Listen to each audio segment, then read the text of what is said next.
тоа ќе ти одговорам дека професијата не ја одбрав јас, туку таа ме пронајде мене.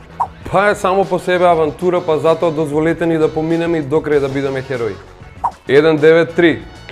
Во последно време најчести причини се човечки фактор и затоа ве замолувам да престанете со палење на стрништа и на шуми. Најдобрата страна на професијата е сопругата да те доживее во униформа и да стоиш горд во униформа со своето семејство. Па најлошата страна на професијата лично за мене е стравот дека не би се вратил во ред или повреден дома кај своите. Мој работен ден изгледа прием, дојава, аларм, акција и време за смена. Најризичната ситуација досега лично за мене е соло настап во подрум. Колку е лесно да се љуби. Се шегувам. Значи не е лесно, меѓутоа со соодветна техника и правилно поставеност на телото успева и на себак не е лесно. Не е добро познато, но истовремено и непријатно. Сум бил дел и тоа траело 2 дена, се работеше за пожар на отворен простор во случајов шума. Секојдневно да, но во последно време работам само со својата тежина и тело поради известни повреди на работното место.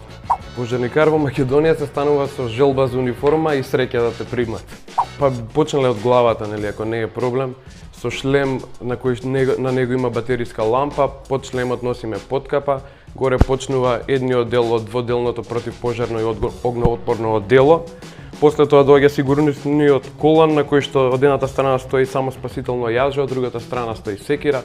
Доле доаѓа долниот дел од оној што го спомнавме претходно противпожарно дело и најдоле доаѓаат чизмите, да не ги заборавиме ракавиците и најбитниот дел од нашата опрема кој истовремено ја отежнува работата е апаратите за дишење и маските заштита.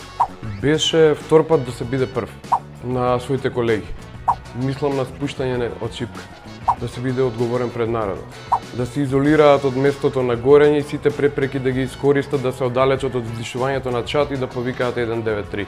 Црвено, како тревога.